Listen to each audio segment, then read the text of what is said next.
Hello,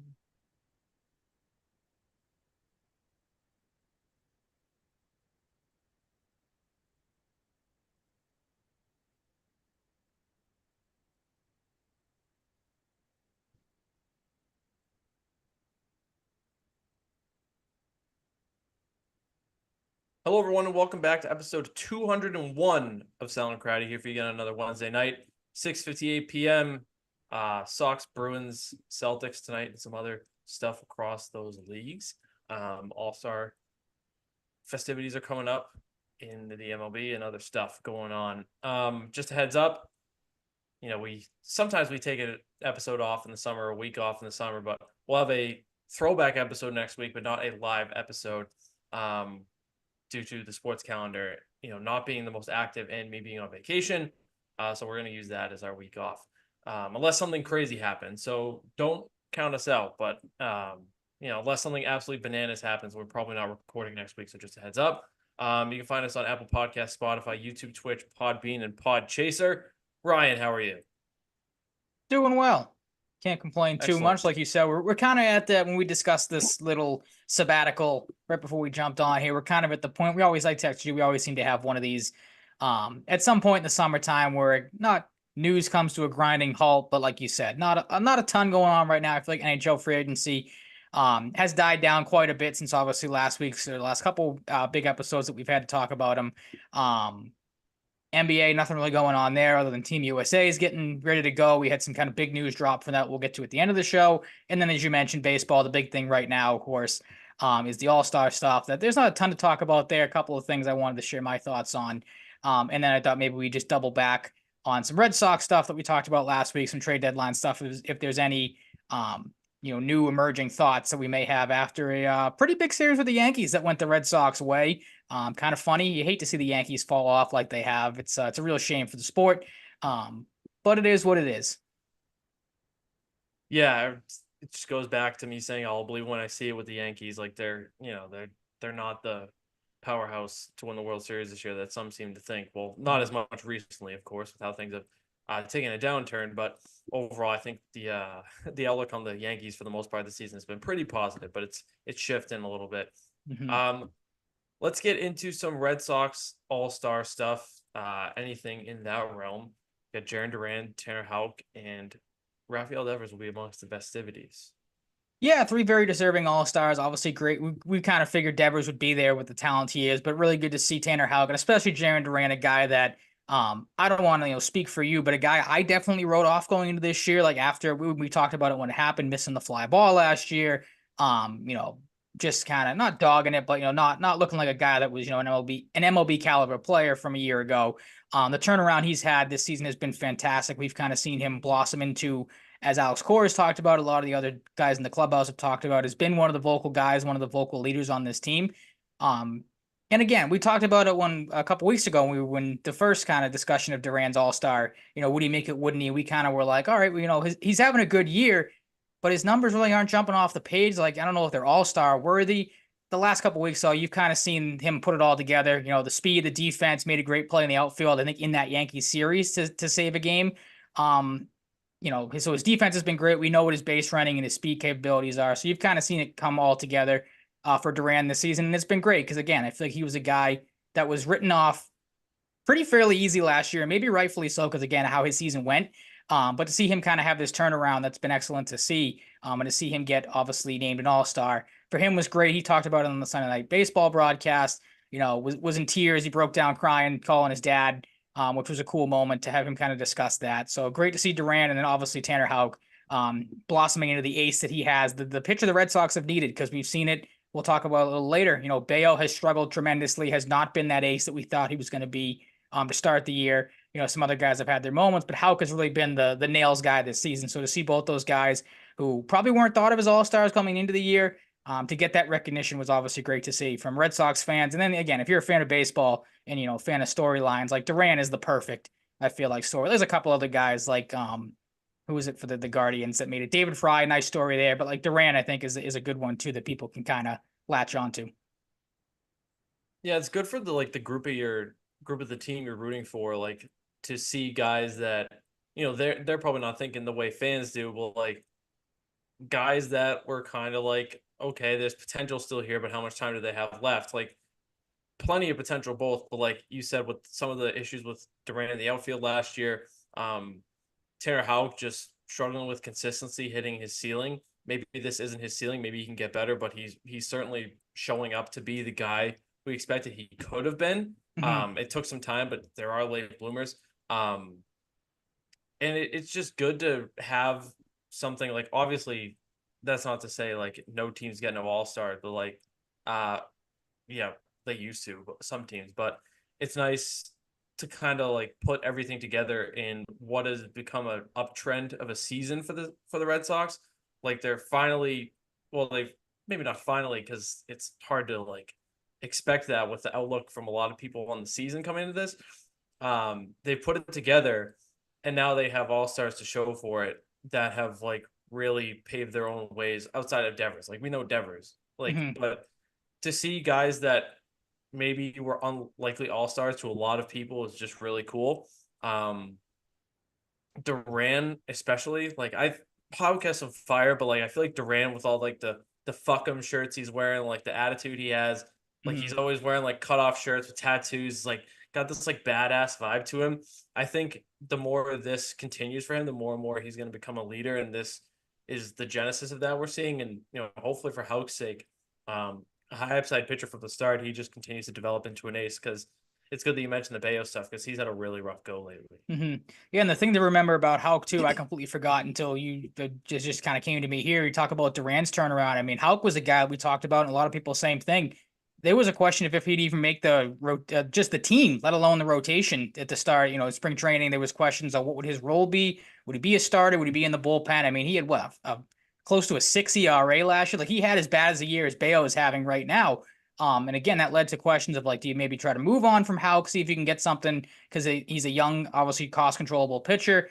Maybe you try to get an upgrade there. Again, does he stay in the bullpen? Does he start at the back end? What no one really knew what he was going to be this season.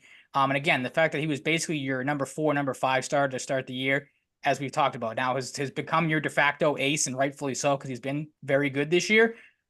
Again, kind of fits into the same mold of Duran, like not a guy that was written off maybe as much as Duran was to a lot of people, but Houck, again, there were questions there, and to see him have this turnaround has been great. And I think that goes in a lot hand in hand with the job Alex Cora has done this season.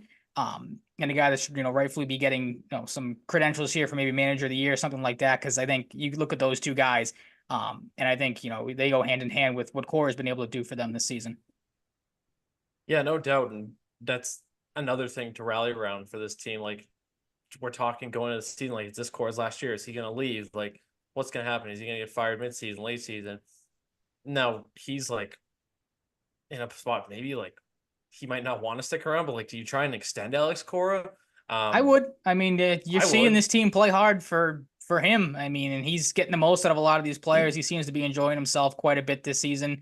Talking about the style of baseball they put. Like I've heard people say this before. The game a couple weeks ago, that Yankees game where they had what 8 or 9 stolen bases, and Alex Yeah. Corey, they showed him in the dugout a couple of times, like the smile on his face, like he was a little kid. Like that's the type Mhm. of baseball he wants to play. Is play good defense. Hit the ball all over the ballpark. Maybe not. Be hitting these home runs left and right, but slap the ball around the ballpark, move base to Yeah. base, steal some bases, play like that. And it's what's been enjoyable, as we've talked about before with this team.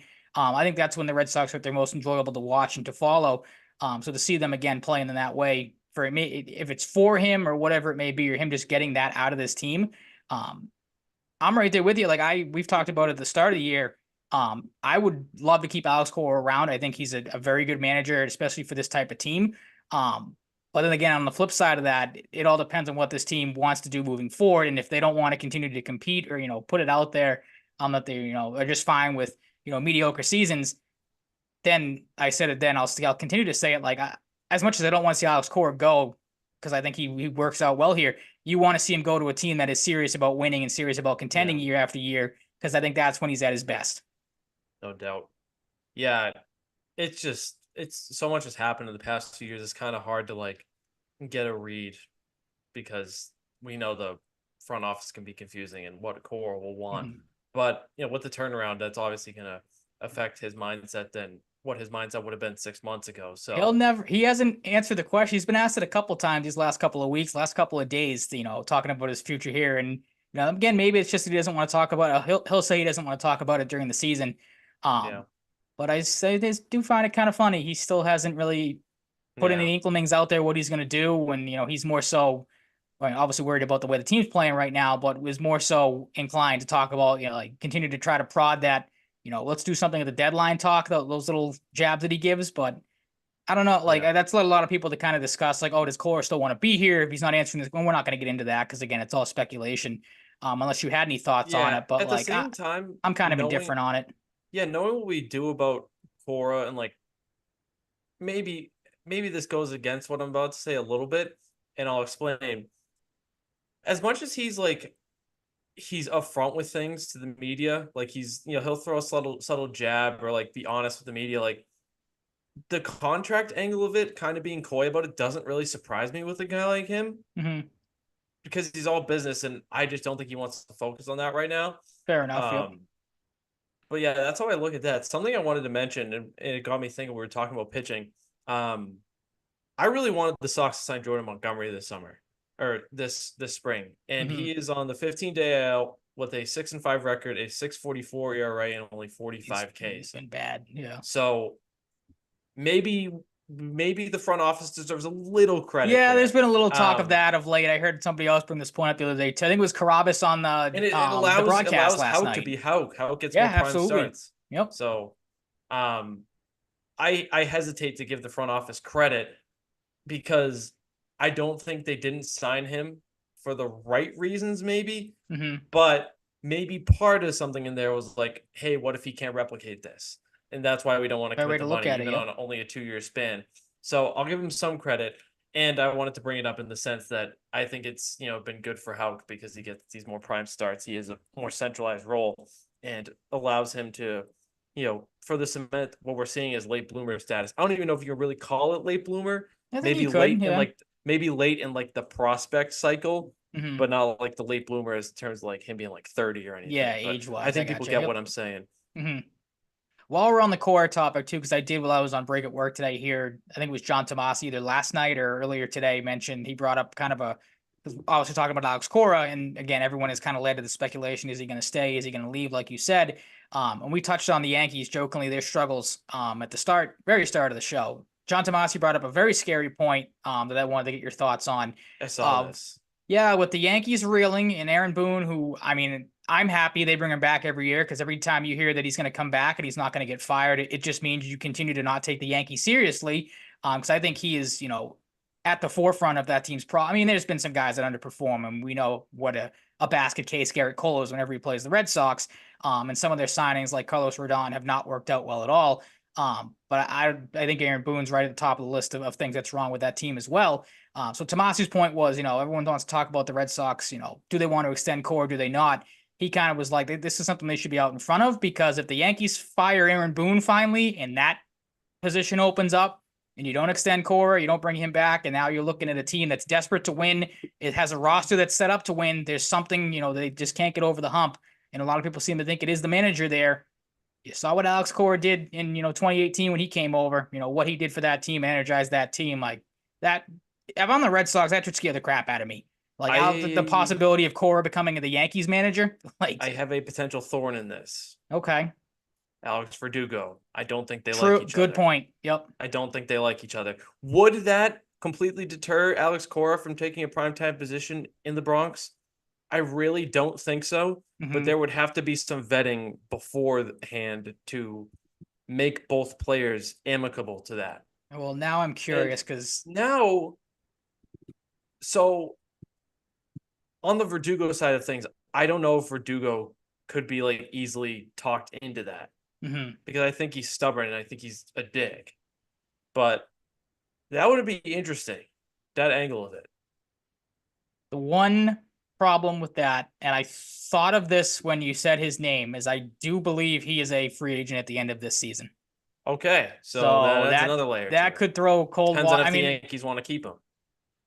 Well, that right won't now, affect anything this season, but true. like Yep. long term, I would imagine unless they come to some piece, the Yankees would be like, okay, we won't keep this guy. Yeah. And I if it mean, comes down, it's not like they gave up this amazing package for no, him. not in the So slightest. But then on that argument is it comes down to if you're the Yankees, do you want Alex Verdugo or do you want Alex Cora? exactly Who, that too. yeah, There's and I layers to think this, but it's that's an really easy interesting. decision. Yeah, it is for sure. And again, it should see, but I think the counterpoint, I can't remember who made the argument against Tomasi, was basically like, do you think the Red Sox at this point care? Like if he goes, they should, because again, it's a team you should be competing with. Um, but their argument, again, whoever it was, I can't remember who else was on the clip, but was like, you think John Henry really cares about that at this point? Probably not. Like he is probably fine with Cora walking and going to whoever. But like that should be a doomsday thing that should be in the back of the Red Sox mind. Like you're clearly seeing what Alex Cora has been able to do for this team this season. And again, like it's not all on him. Like a lot of these players have kind of come into their own. Maybe you could argue some guys are overperforming here and there, but again, like that's maybe you could argue that that's because the manager's getting it out of them. It's an interesting spot to be in, that's for sure. I have a question about All-Star appearances. Since Devers was named an All-Star but will not be attending due to the shoulder injury, when you see career accolades like he won 3 World Series, 8-time All-Star, will that count to the All-Star number? Do you know? That's a good question. I don't know. I mean, because Devers, for anyone who didn't know, will not be attending, even though he was named an All-Star due to a shoulder injury. He wants to, be safe with, but still named an All-Star nonetheless. I think it does still. You do still get credit for it. You'll just obviously have an injury replacement take your place, and that's going to be, I think, Jordan Westburg of the Orioles. So again, Jordan a guy Westburg, love Jordan Westburg, love that Orioles team. Oh, I don't want to say blessing in disguise. Devers got hurt, but a guy that should have made the All-Star team regardless. Like Westburg's having a fantastic season for Baltimore. He was one of, if you look at the top 10 snubs lists, he is, I think, 1 or 2 on a lot of, or was 1 and 2 rather, on a lot of people's lists. So good for him for getting that. And like I haven't really seen any reaction to the Devers thing. Like I'm fine with it. Him not going to the All-Star game. Like you don't have at this point, like you said, he's been to. What'd you say the number was for All-Star appearances? I was just saying, like as an example, like just in general. Okay, yeah, but like if we're talking about somebody had like 8 All-Star appearances in their career, like, and they were supposed to have 9. Would that be because like one of them got taken off because they didn't play? That was going to be the point. Like Devers has been to plenty of All-Star games. He doesn't have to go. Like, and again, I'm.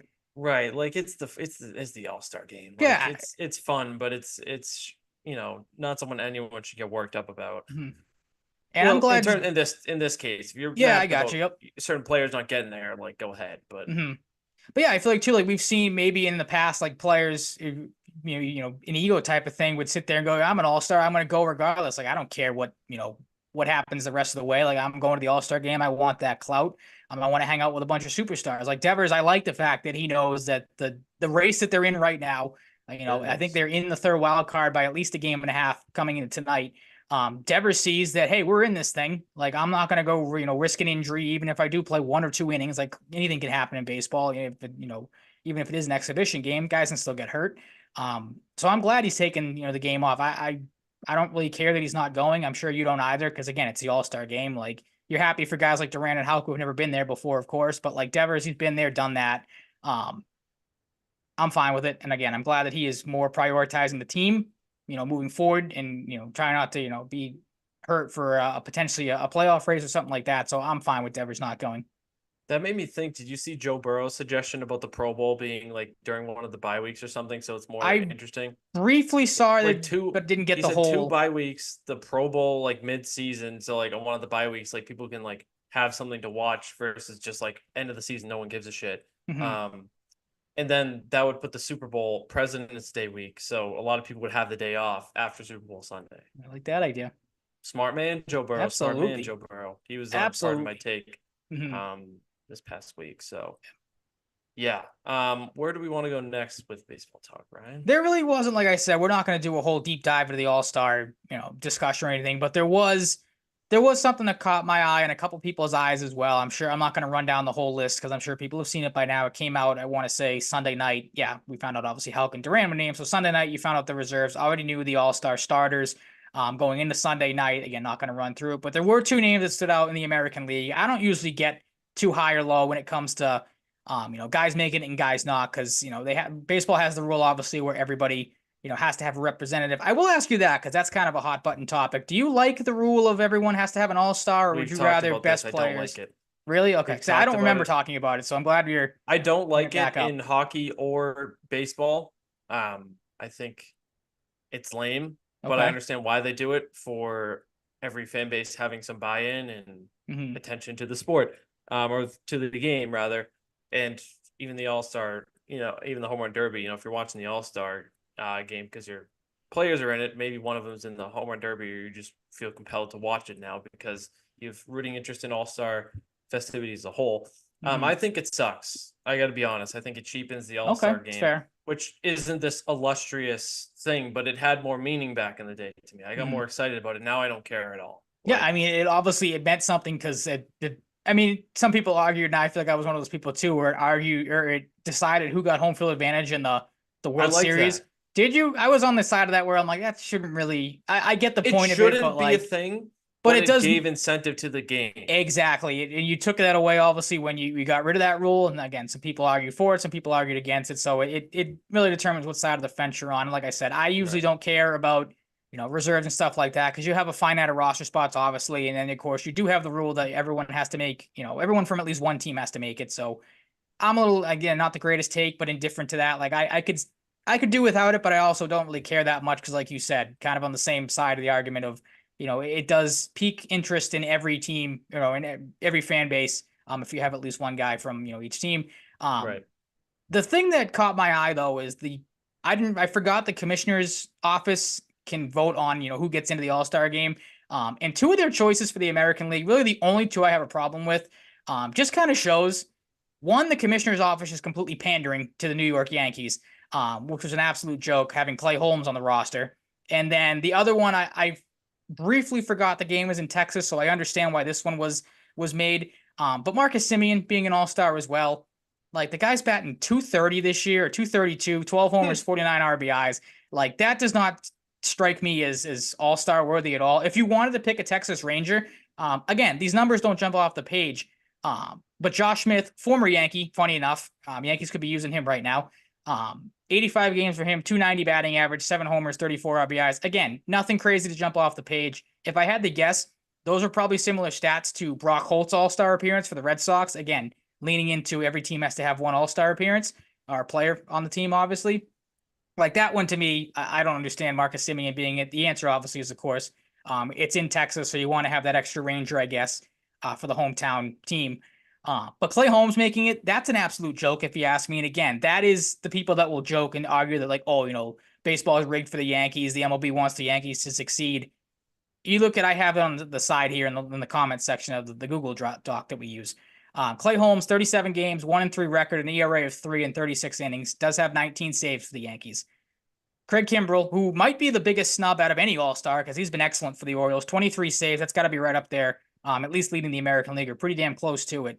5-2 record, 2.10 ERA in 38 games for Baltimore. Kenley Jansen, I don't want to sound like a homer here, but Jansen's had an excellent season for the Red Sox, 3-1 in 31 games, 2.01 ERA in 31 of the 30 innings of work.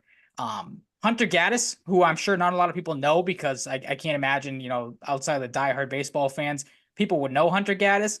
But quietly has had maybe the best season for a reliever this year out of Cleveland. 44 games that leads all relievers in baseball. 3-2 record with a 128 ERA and a whip of 071. He's been excellent for a Cleveland team that surprised a lot of people. And I've he's seen some not in the people. All-Star game. Yeah, but I've seen some people argue, like, do you really want to, most of the reliever spots go to closers, but then you look in the National League, you have Jeff Hoffman, who's been good. Again, don't get me wrong, but he's a middle reliever, so you can maybe make the case, do you really want to have a middle reliever? All that, who cares?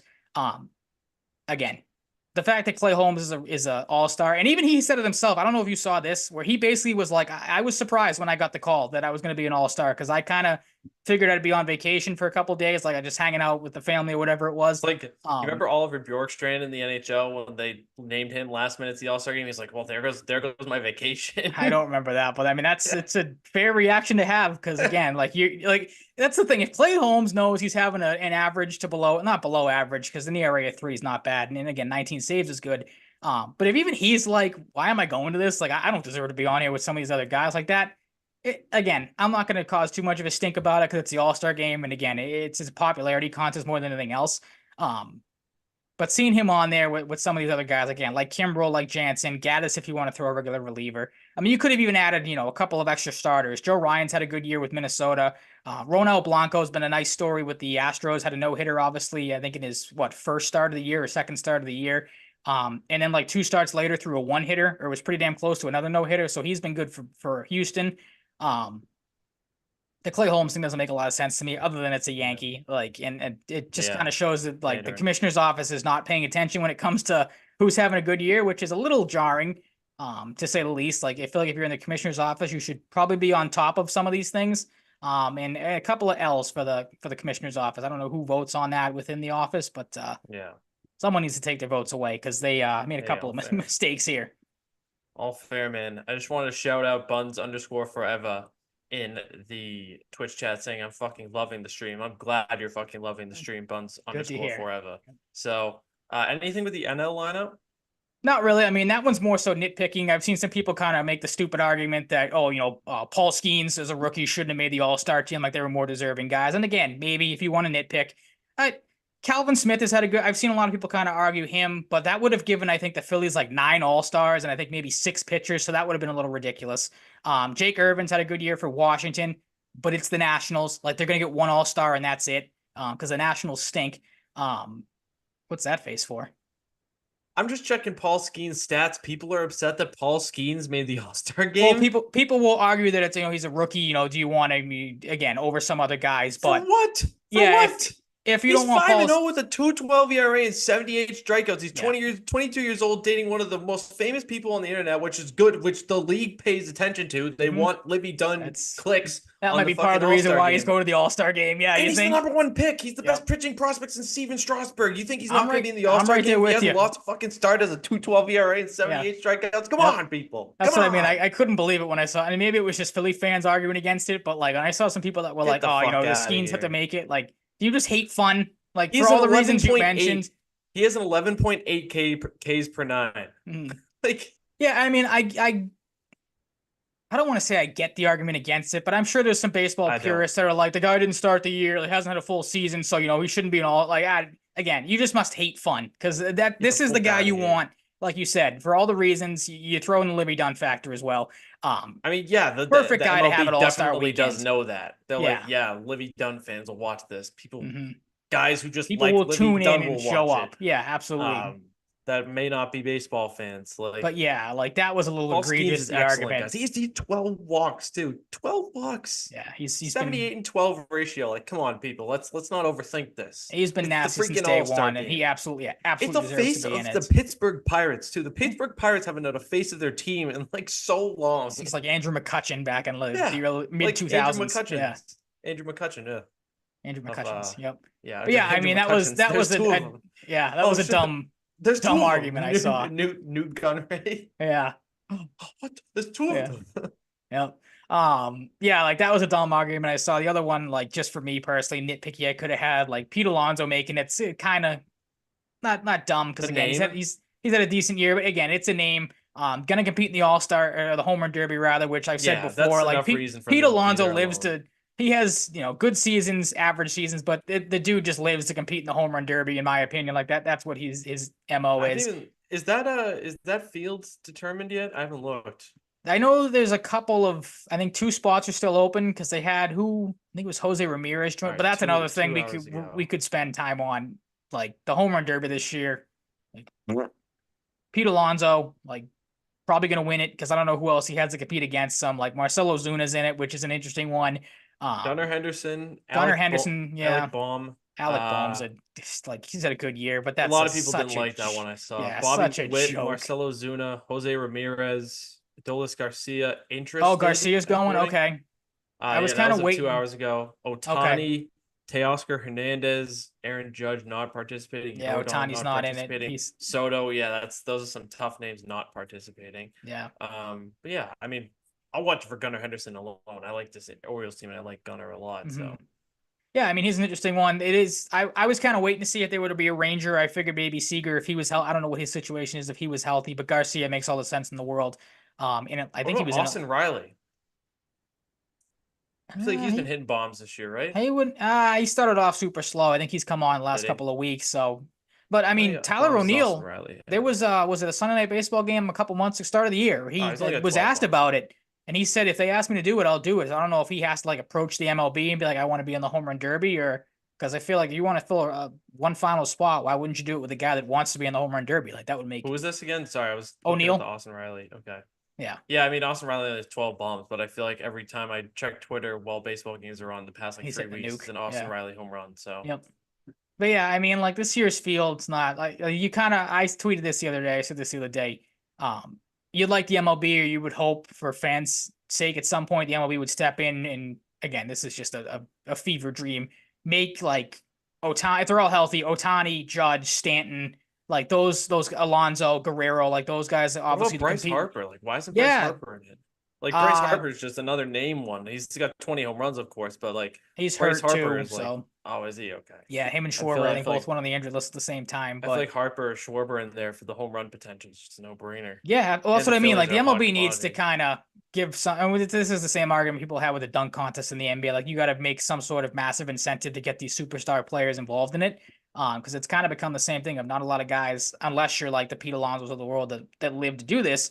Um, like I don't know, I'm not really impressed with the field this year for the home run derby. The other thing I was going to say again from an all-star standpoint, like if you're again if I'm just nitpicking because I mentioned Alonso, I feel like Brandon Nimmo should have been the Mets representative. That way, it opens up a first base spot for Christian Walker, who has had a very good season with the Diamondbacks. I think just hit like six or has homered in 6 or 7 straight games against the Dodgers or something ridiculous. So he's having a great year.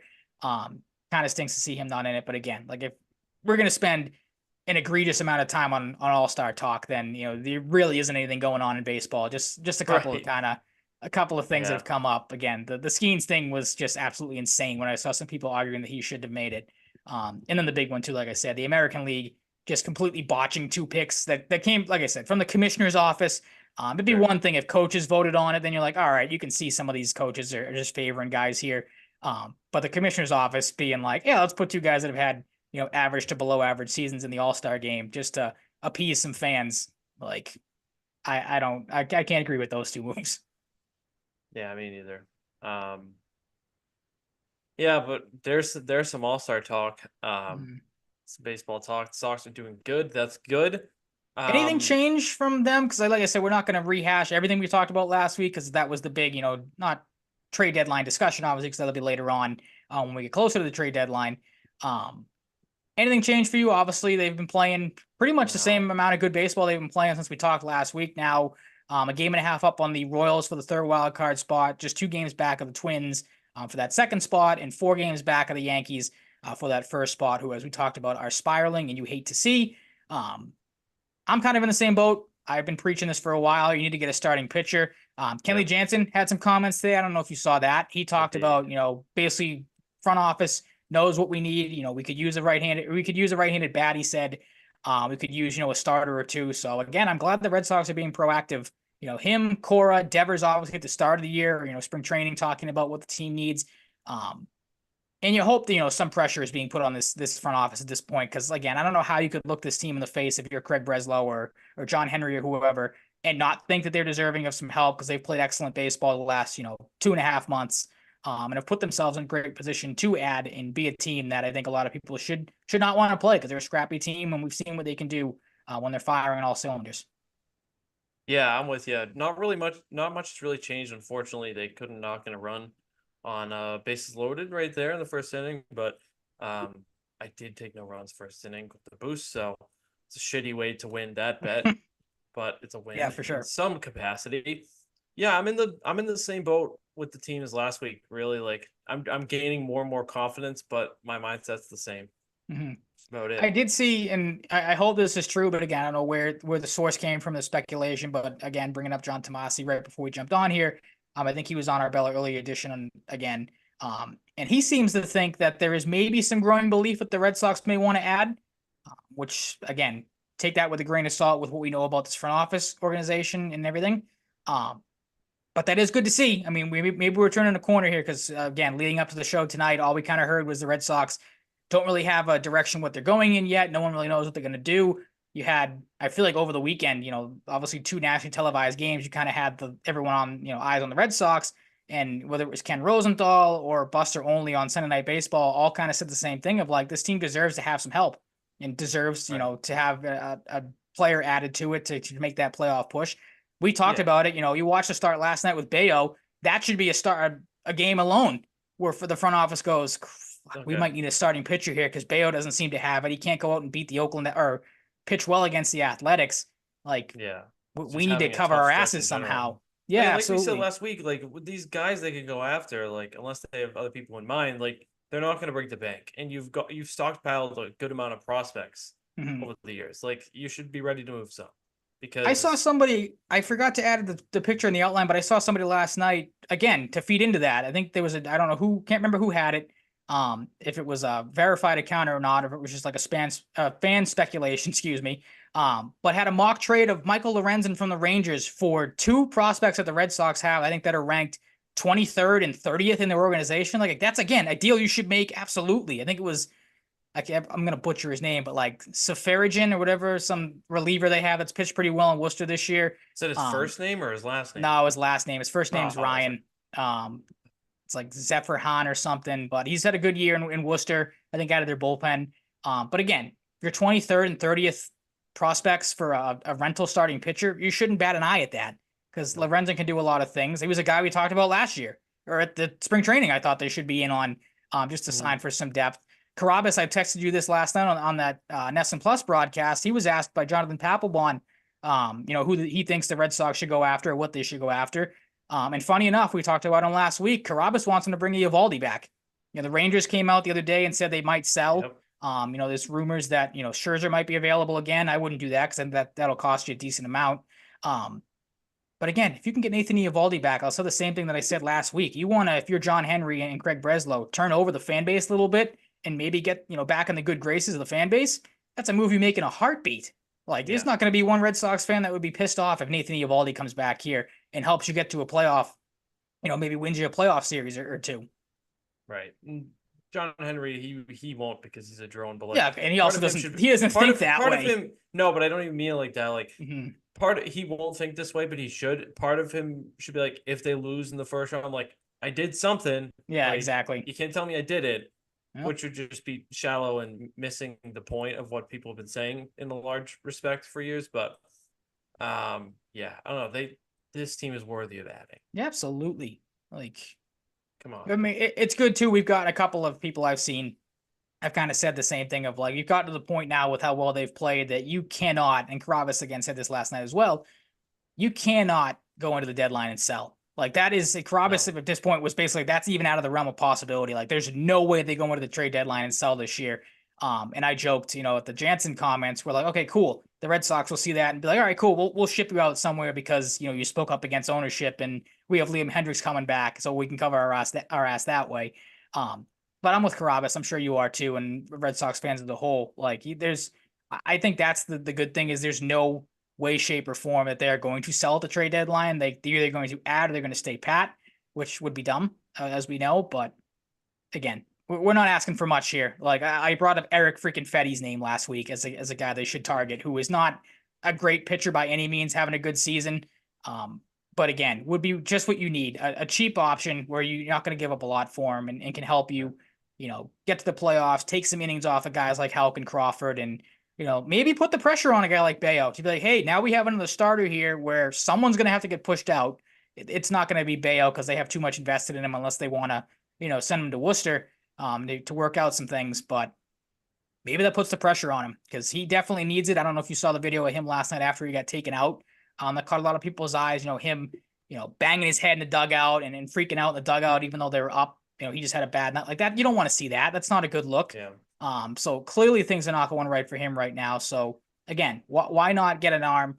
Again, maybe it puts pressure on him to pitch better. Maybe it takes pressure off him to, you don't have to be the guy. You can, take some time to figure things out. We have an option here if you need an extra day or two. So again, it's so obvious what they need to do right now. And you just kind of hope at this point they continue to play well. Cause I still think there's part of me that, you have Oakland for the rest of this series. You have Kansas City coming up. Like part of me thinks in the back of my mind, like the ownership group is waiting for, one or two bad losses to be like, well, we saw the playoff percentages go down, so we're not going to add to this team because, you know, the numbers say we might not make the playoffs, we might not make a deep run. So that's where we're at. But I think, again, they continue to play like they have.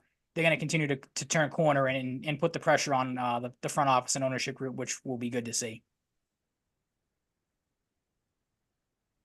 Right. Hold on one sec. Stupid ass buddy in the group chat right now. You got Yeah, problems I'm in the with group you. chat? What's Like going on? it would no, because I said the no runs first inning bet unfortunately hit. Mm-hmm. And I said, I think unfortunately because of the bases loaded. So he's like, why are you mad? I'm like, idiot, the bases were loaded. Yeah. You I could would have guess who I'm preferred the talking run about. over the. What'd you make off of that? Like $10? Like 13. Okay, not bad, but Yeah, but I don't know. I would have happily lost the bet to see the yeah, Sox knock the absolutely. Bruins. Yeah. Where doesn't get that. I'm calling him out where it Oh, did. okay.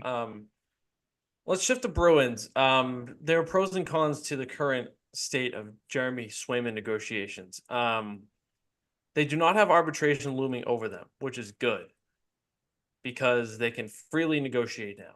Yes, that is a But we still positive. don't have a deal. That's a negative. And I think people are starting to realize more and more that that is probably largely because of the agent. His agent is known for being stringent, which is good and bad. For I did not know Swayman's that. sake, it's So good. okay. Maybe not because he might want to get it done, but it's good for his financial future. Mm-hmm. And bad because it complicates things. But RFA negotiations with top players for the Bruins have lasted long before. McAvoy took a while. Pastrnak took a while. So if that puts any ease of mind in people's minds, let it, because it is concerning that it's not done, but it's not the end of the world. I hope Ty Anderson's tweet about Swayman can potentially being offer sheeted didn't scare too many people, because I think it's pretty unlikely. Ty was Same. just putting out there, if some team wanted to give a huge number to put pressure on the Bruins, these are the teams that could do it. And for anybody who didn't see that, Ty said there are 7 teams that could put forth an offer sheet that would give the Bruins pause at least $9.1 million per year. Buffalo, Montreal, Detroit, Philly, the Islanders, the Kraken, and the Predators. The Predators wouldn't, but they can. So they just signed UC Saros, and they have Askarov, who they're probably going to trade. Detroit could use it. Could use a goalie. Montreal could use a goalie despite having Jacob Fowler, who I love. Buffalo, 2 good young goalies, but like, do they really want to go for it and try and get him and compete right away? Philly, good goalie, like good young goalies, but not like an established number one yet. The Islanders, they have Sorokin, so probably not, but Sorokin had a rough year. But that's another team could do it, probably won't do it. And then Seattle, I mean, Seattle's a new franchise. They don't have this stud number one goalie yet. I think a Grubauer and Joey DeCourt. So, yeah, you just gotta hope for things trending positively. Swayman's been around lately. He did go on a golf trip, I think I saw on like his Instagram lately, but like He was at he the was around at development development camp camp. too, wasn't he? Yeah. Yeah, he was at development camp. I think he went on the golf trip like after with some of his friends. So he doesn't seem too worried. He's hanging around the rink. He's doing his own thing, summer golfing with friends. Like, I understand the concern, but just know it's the agent. I don't know if it's a Sweeney. I really would be surprised if it's like a Sweeney being a super hard ass thing, or Swayman screwing things up. I know I can probably say pretty confidently that it's not Swayman screwing things up, Yeah, I was because just gonna say, he's it made doesn't this seem clear. He like, wants this yeah. done, and he hated the arbitration process last summer. Now they don't have that, and he got big money on the way. So I don't think he's trying to fuck this up in any No, capacity, God, no. or is fucking it up. So it's the agent. It's Don Sweeney getting on the same page. It might take a while. It might take to late August. Who knows? It could happen in 2 weeks. It could happen in 3 days. Like, we really don't know, but like sometimes these things take time. And especially when it'd be different if Swayman didn't go nuclear in the playoffs. Like, Yeah, that absolutely. complicates things. There's a lot to evaluate there and a lot to forecast for the future. Where are you at on Swayman? A much better mind. I mean, we talked about it, I feel like, right before the arbitration stuff came out, and we found out he obviously wasn't, the Bruins weren't filing for arbitration. So that kind of put me at ease that, okay, they're not going to go through this again. That maybe is light at the end of the tunnel for Swayman. And the Anderson tweet just kind of reassured that as well, because like you named off all the the goaltending situations for these teams, and even when I saw them, I'm like, none of these really seem all that realistic. Like to even make it maybe like you said, Seattle if they want to make a bigger push, or same thing with Buffalo. But like I saw those teams, and I'm like, nothing really scares me there when it comes to, and I don't think either one of them, any of them would give a big offer sheet. Maybe Montreal just to be like scumbags because we've seen that happen before. Yeah. But I don't know. I'm in the same boat you are. Like I'm a little more at ease now. And it is good to know, like you said, it's been obvious that it's not Swayman because, like you said, of all the stuff he's been around doing. So you're kind of forced to be in wait and see mode. And again, I don't think there's going to be anything bad that comes out of this because, like you said, Swayman hated the situation last year. I doubt he wants to go through it again. And I wonder too, like if this lingers on, you said it's more so on the agent. I wonder if Swayman steps in and it's like, dude, at this point, let's just get something done. I'm tired of this bullshit. Yeah, like I want to be here. Let's just end this thing now. So like, it wouldn't surprise me if something like that happens. If people want a number to think about too, not like this is some revolutionary number. I asked around and was told 8. It's Okay. around there right now. So that's what they're talking about. It could be 8.25. It could be 7.75. Didn't get that Squabbling specific. over pennies. But Come on. I was told in the 8 neighborhood. So Mhm.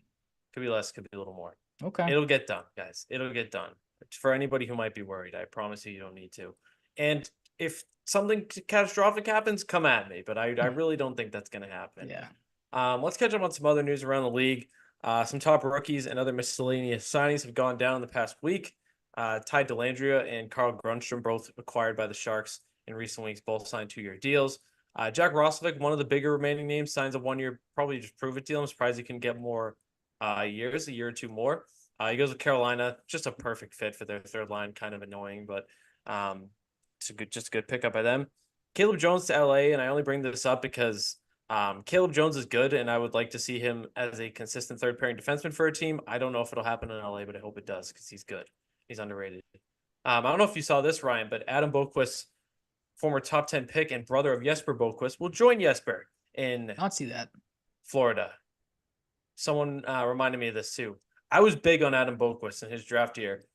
I liked Dobson and Bouchard too. I think I had in my mock draft Boqvist before because that was the consensus. Sounds like it made sense. Adam Boqvist, who was bought out by the Blue Jackets, gives them a rare cap credit next year in this buyout. They get money back. That doesn't happen very much. I don't know all the details. Never even So heard don't of ask that. me. Yeah. But it's pretty rare. Was drafted 2 picks before Evan Bouchard and 4 picks before Noah Dobson. That's pretty tough if you're the Blue Jackets. Absolutely. 2 of the better emerging young defensemen. One that just went to a cup final. Barrett Hayton re-ups in Utah. I shouldn't say re-ups because this is a new state for him, but with the franchise itself, we'll talk about them in a second. For 2 years, $5.3 million, a little prove it deal. Malcolm Celebrini is going pro. As a BC fan, I appreciate that, and I think it is the right move for his career, even though he would be an 18-year-old sophomore. And could use that extra time. Malcolm Celebrini is very good, and I think he's NHL ready.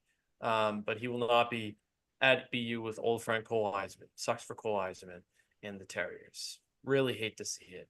Artem Levchinov has also signed, and it looks like for him it is 50-50 between going back to Michigan State for his sophomore year or playing in Rockford. I haven't really seen much about going right to Chicago in the cards for Artie, but that's fine. You don't need to rush him in. Like he's not going to get you into the playoffs overnight. Give him some time if he needs it, and if he wants to go back to college, let him.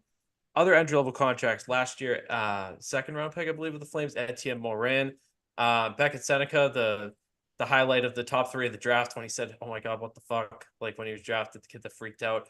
Matvei Gradin, another surprise in the first round, Zane Parekh. Berkeley Cat and Cameron Allen, a kid that fell in the draft big time last year but had some big potential. Ilya Protas, brother of Alexei Protas, who's already on the Capitals. They also signed Tarek Parashak, who they drafted in the first round. Stian Solberg, Chet Lachenko, Cal Ritchie from last year's draft. Konsta Helenius, we'll talk about the Sabres in a second, and him. Artem Duda and Sam Dickinson most recently. Artem Duda was originally going to come to college hockey, got denied for, I forget if it was academic or citizenship eligibility reasons, had to play in like Canadian college hockey last year. He's had a weird last couple of years, but he signs with Utah. So some trades. Dylan Coughlin, sounded like there was maybe some buzz that this trade for future considerations was also maybe going to involve Nikolai Ehlers and Marty Nietzsche swapping teams with Carolina and Winnipeg. Didn't end up happening. Coughlin found himself on the outside looking in, so Winnipeg takes advantage. Took a bit to be processed too. Like there was an announcement, then it took a few hours for it to be official. So I wonder if they were really working on something to build out that trade, which is pretty interesting. Maybe something to watch down the road. Could we see a Carolina Winnipeg blockbuster? This one was a bit of a shock in some ways. Ryan McLeod and prospect Ty Tullio to Buffalo for Matthew Savoy. Ryan McLeod is excellent. He's one of the best skaters in terms of speed in the NHL. He's great in all three zones, and he was first round draft pick. Still pretty young. Really good pickup for Buffalo. But they gave up Matthew Savoy to get him. Matthew Savoy, the 9th overall pick, I believe, 2 years ago. Very good, very fast, tie-in offensive skill. A lot to like.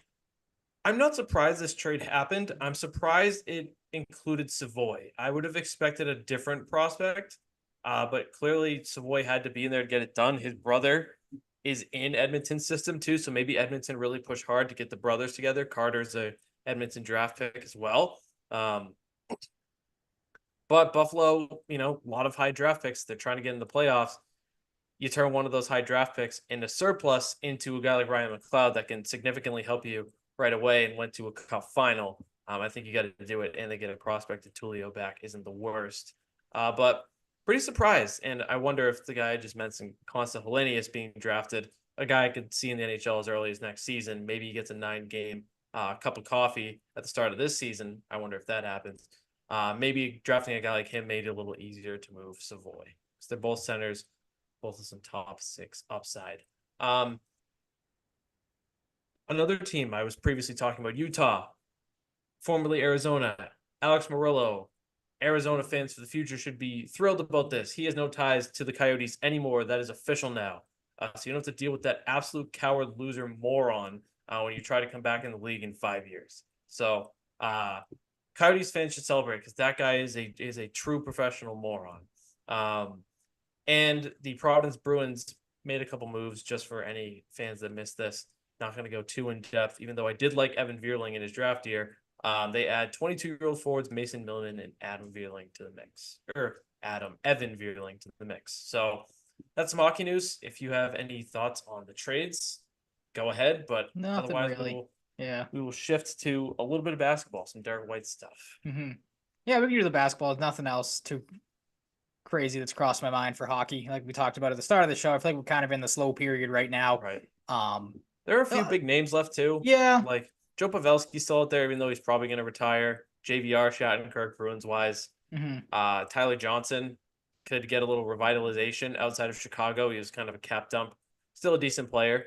Any surprise JVR is still kicking around? I mean, Shattenkirk doesn't really surprise me all that much, but no, it just he falls in that veteran camp of guys that take a little longer. Daniel Sprong is probably the most exciting player left. Okay.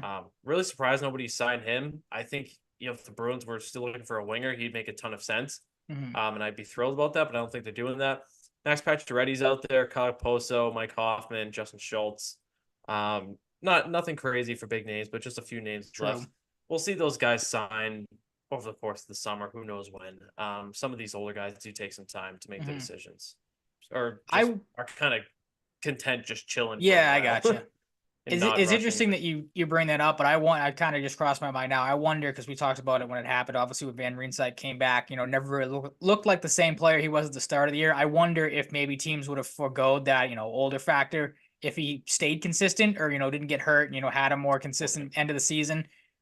Instead, I don't want to say falling off a cliff, but to kind of be honest here, nothing against the guy, but I mean, he was just not productive one at all. Moment that one goal in the playoffs, that was really it. Yeah, so I wonder if that maybe, which kind of sucks, it's just kind of taking a bite out of his, interest, or team's interest in him rather. So that kind of. And there are certainly teams that can use these guys, so they will absolutely get signed. Yep. And some of them will surprise us. Maybe like a Danton Heinen and be a PTO. Maybe we'll get a Danton Heinen this year that should not be on a PTO, but land someone on veteran minimum.